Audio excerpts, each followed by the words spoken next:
Hey everyone, welcome to the Keep 'em Healthy podcast. This is your host, Jamie.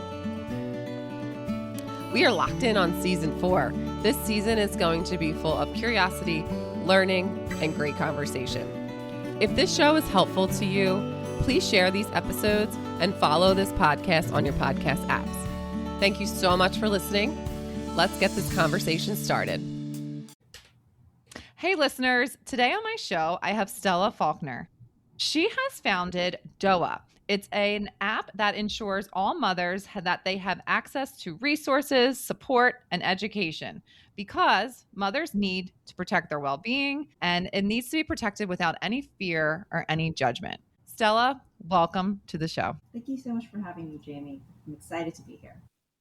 Stella, I would love to hear a snippet of your journey of how you became to have this passion behind supporting mothers. Yeah, so, I want to start off by saying I did not have a perinatal mood and anxiety disorder known as a PMAD. So I like to be clear about that because I think it's an important factor. I don't want people to feel like I'm misrepresenting in any way, but I did have some mental health things come up when my son was about a year and a half old. It wasn't necessarily related to motherhood, but I experienced some trauma that compounded with being a new mom. I fell apart, in a way that I didn't think was possible.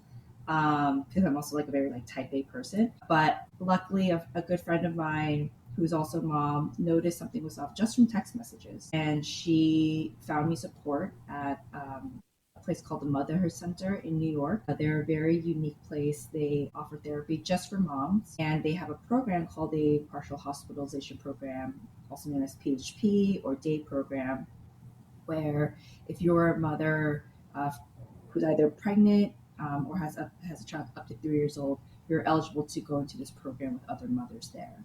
And because my son was a year and a half, I was eligible to go. The program ultimately saved my life. I met some really amazing people there, all women, all mothers. And I really attribute my recovery to them. And so when I discharged, I wanted to pay it forward to these moms that support me. These moms didn't even know me, and they supported me so much. And so I wanted to pay it forward, and I became a certified mental health peer specialist. So I help other moms through recovery. And because my background is in tech, I wanted to create a platform that would help mothers who are going through any type of or any level of depression, anxiety, or OCD, or whatever it is that they're going through, just stress even, a safe place for them to go to where they could get support from providers across the country without the high price tag that, mental health is these days. Absolutely. I mean, I was looking at the stats on mental health for mothers on your website. So the U.S. has the highest maternal mortality rate among high-income countries, and 22% of that mortality is linked to mental health for mothers. And then 1 in 5 moms are impacted by maternal mental health conditions. 1 in 5. So if you have a group of friends of 5 people, someone's going to need support. So obviously there is such a need. And so tell me a little bit more about this, of how this fuels Dowa. Yeah, so I want to point out that these are reported stats. So the numbers are probably higher when it comes to mental health concerns. The reality is that, a lot of moms are struggling. Not just moms, dads as well, but parents in general are struggling. I think they don't always recognize what's going on. They might think that it's normal to feel a certain way. They might feel too much shame to get help. Or they're just too exhausted to get help. I mean, there's research involved, right? In trying to find the right care for you. And so the way that Dowa helps is that if you can't afford, or if you don't have the time to research all these different providers, Dowa basically does that for you. We have providers on our platform, and they have classes included. So you can almost test run different providers that are out there, see what type of provider really resonates with you. And you can also just access at any time, 2 a.m. in the morning, you need support for something, you have a question, you can go on our app and ask that and get evidence-based answers. I know everyone loves Google and ChatGPT and all those things. One, they're not always correct, right? Sometimes you need that human factor that really truly understands you as a parent. 99% of our providers are all mothers themselves. They do the work they do because of what they went through, and they want to help others not go through, or become a statistic. So I think that's what makes Dowa special. Like, it's very human forward. It's like human first, person first care. So I view it as a safe space for parents to come to. Whether or not you're in clinical care or not, you could have a therapist, you could be in a program. The reality is you still need care in between those sessions. And if you're not ready for clinical support or any type of support, you still have our platform as well. Could you give us a journey of a typical mother who comes to your website, and what would be the typical byline that they're going to type in, or how do they start that journey using your app? So you can just download our app. We have a free version, which is pretty robust, as well as a paid version. The free version, the most used feature on there is our, I call it a panic button, but I hate calling it a panic button. It's really like a release valve. So we have like 10 major emotions on there. So you could be feeling overwhelmed and insult, whatever it is. You press that button, it walks you through that emotion that you're feeling. And we have a clinically based tool on there that'll walk you through an exercise and help reduce that emotion within minutes. So that seems to work very well for a lot of people. Also have a lot of maternal focused meditations, classes, and education. A lot of the stressors and feelings of doubt or inadequacy that parents feel is often around child development. Like, am I doing the right thing? Am I doing the best for my child? Are they developing properly? Oh no, it's my fault if they're not. So we actually have quite a bit of education resources on there, from pediatric physical therapists, pediatric occupational therapists, parent coaches, and more. And so we layer in the education that causes some of the stressors with different coping tools and strategies. So together you get really like a holistic resource for, mind, body, and soul. And if you can understand your child and understand their biology or their physiology, and so that way, when you do approach a provider, you can have the same language as the provider and you can understand what they're saying or what they're trying to advise, versus going in with no information and feeling so overwhelmed and having to hit that panic button that you were just talking about, right? So it's helping to alleviate that. I love that. I think that is such a great resource. So tell me about how you support anxiety for new moms or for moms in general using Dowa. Well, we have in our panic button, we have anxiety as an emotion. It's actually my favorite tool on there. It's one that I use the most. I even do it with my husband before we go to sleep if I'm feeling, if there's a lot of thoughts fluttering in my head. So that option is there. I think meditations can be very helpful for a lot of people to just calm your mind, calm your body down. It's really like, the thing with anxiety is that it pops up at any time. It could be hormonal, it could be child related, partner related, whatever's going on in your life.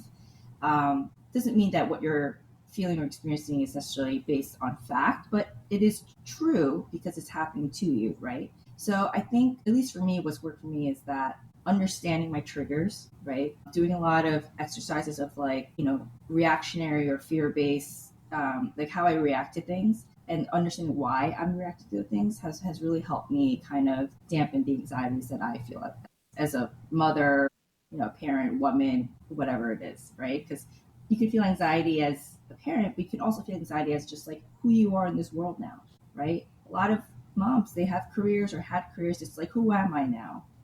Who are my friends now? Am I only talking about my child now? What happened to all those other things that I used to love to do? Like, is that person just gone? So all those questions about just even the self, it's a journey. And so if you can find the right tools and strategies and work on them, work on using those tools, and you'll find that you can find a much better balance over time.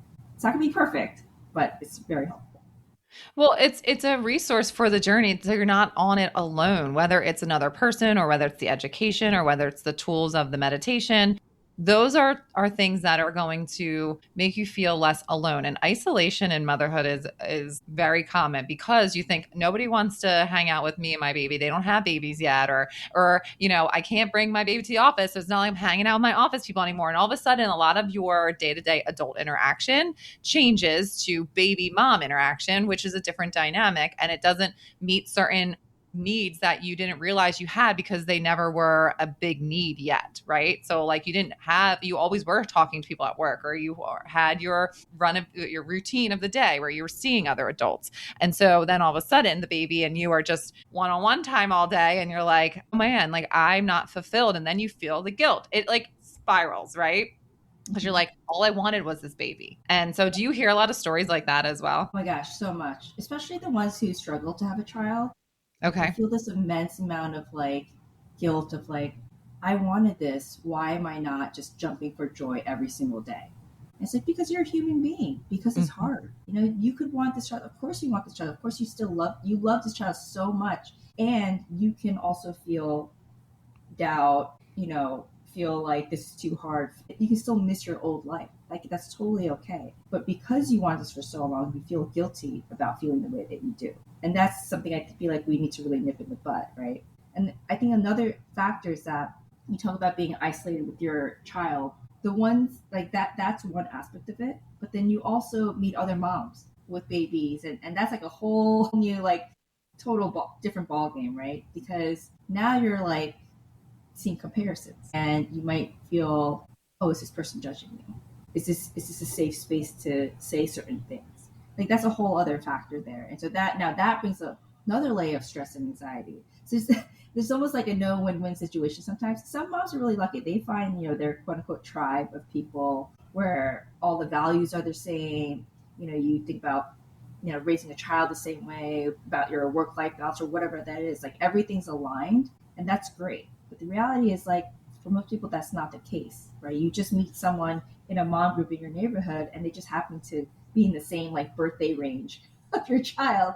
And so you're, like, hanging out with them, and you're going through some of the same things, but not all the same things. And then there's, like, that weird, like, you know, comparison factor going on. Unfortunately, it happens a lot. Some of it's hormonal because of the state that you're in, you know, especially if, like, you have a newborn and you're still in the recovery stage, but it can carry over for a little bit, and it takes a little time for even the moms to find our new mom friends and tribe again. And so that's also can be stressful for sure.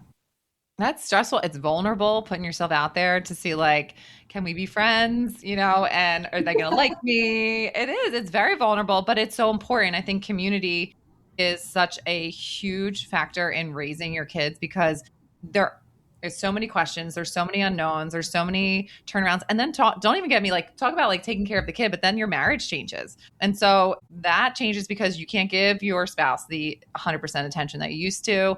And they might have differing parenting values than you, and you didn't know because why would you? It didn't come up until now, right? And so that also is a different dynamic. Now, does Dowa go into marriage as well? No, we have relationship stuff on Dowa for sure. It's big. Relationships are very important. It really sets the tone of the home. You know, it impacts how you're raising your child, the capacity you have to raise your child. So we definitely have relationship stuff on there. We also have stuff for interracial families, single parents. Yeah, I mean, we try to cover as much as we can because everyone's story is a little different, right? We're all in kind of different situations, but there are certain things that are more universal than not. And so we try to cover that as much as we can. Absolutely, which is super important. And so tell me about Dowa and the future of Dowa. Like, where are you planning to go with this, or how are you planning to, you know, get this out to everybody and all the moms? What's going on there? Yeah, I mean, we're exploring a lot of different avenues. We considered going into clinical, and at this time I put a pin on that for now. But yeah, we're just trying to get the app in as many hands as we can. So we made the free version as robust as possible. During the government shutdown, we did get a lot of inbounds from people who were looking to get on the app because they were worried about their healthcare coverage at the time, like federal workers, and some people who were laid off just before pregnancy or while they were on maternity leave.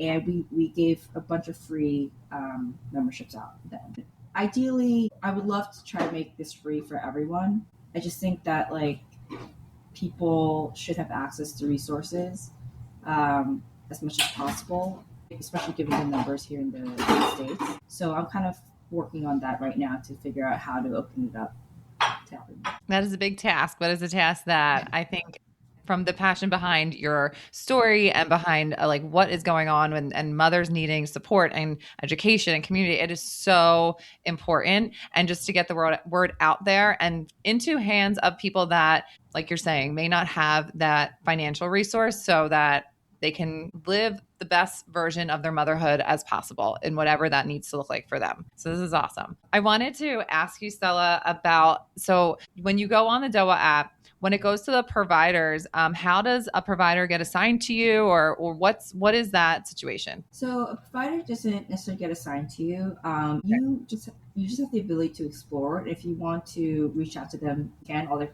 contact information is there. Okay. We obviously have our recorded library, but we also have live events as well. And so that's Okay. really helpful because you can also chat with the provider one-on-one, and get an even better feel for their tableside manner and how they think about things, and just get a little more personalized support. But yeah, my hope is that, Dowa acts as a bridge to clinical support. So if you're on the fence about getting, mental health therapy or physical therapy or whatever it is, this is kind of like a test run for you. I remember, when I was exploring this, I spoke with a lot of moms, and quite a few of them said that, "Oh, I probably have depression, or I'm sure I have anxiety, but I don't want to get diagnosed. I don't want that label." You know what I mean?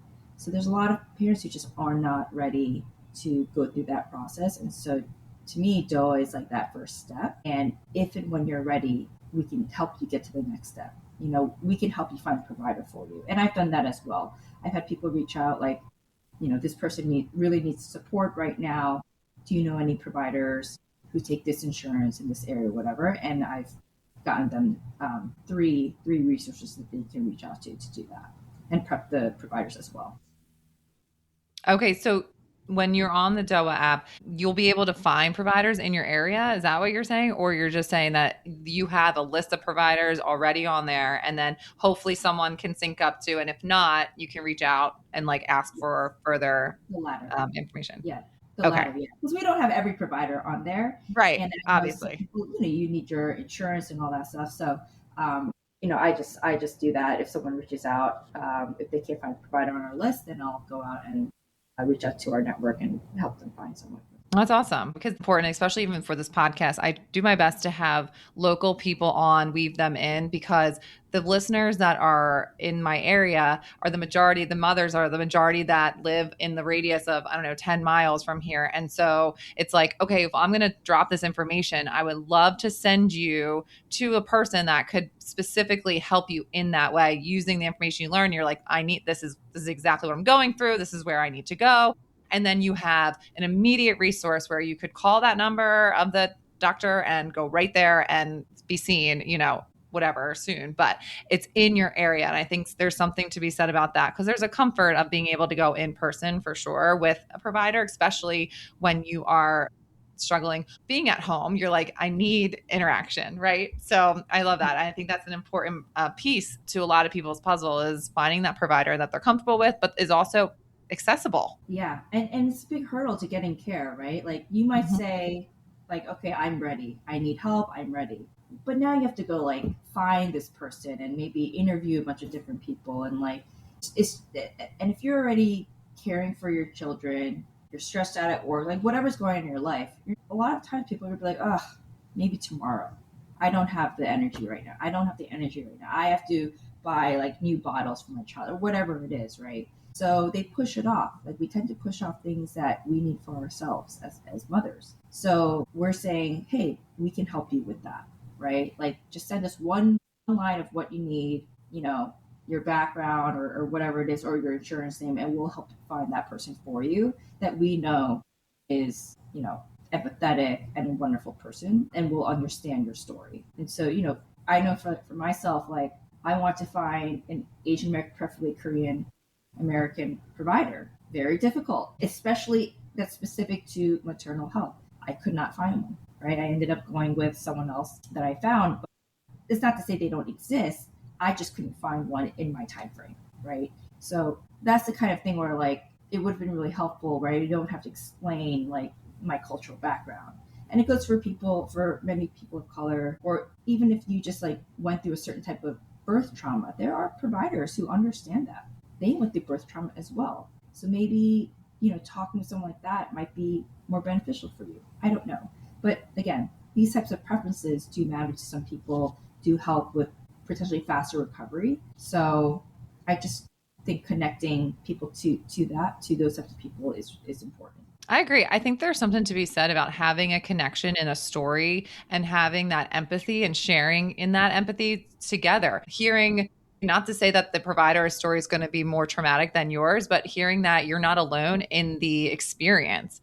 And that in itself creates a connection and that creates healing. It just does. And there is something, and people forget about that. The things that create healing are not just a pill, right? Like, is your environment, it is your connection with the people in your life and all those things. So I do think that there's something to be said about knowing that the provider shares in that life experience with you as well. I think that's a great connection point for sure. I love this, Stella. So Stella, tell my listeners, because now that we have talked about this, and if you are out there, listener, and you are thinking, okay, this is right up my alley, this is exactly where I'm at, and this is my next step. Where can we find you and where can we find the Dowa app? Yeah, so we're available on Android and iOS, Apple. So you can just type in Dowa Health and our app will pop up. You can also go to our website, dowahealth.com, and find us on Instagram at Dowa Health. Awesome. So easy. And I will have all of this listed below in the show notes as well. And I just want to say to you, Stella, thank you for taking the time out today and for sharing your passion and for giving back what you received in your moment of need and now allowing for so many other women, mothers to benefit and have a thriving motherhood experience. So thank you so much for being on the show, and I wish you the best of luck with the Dowa app. Thanks so much, Jamie.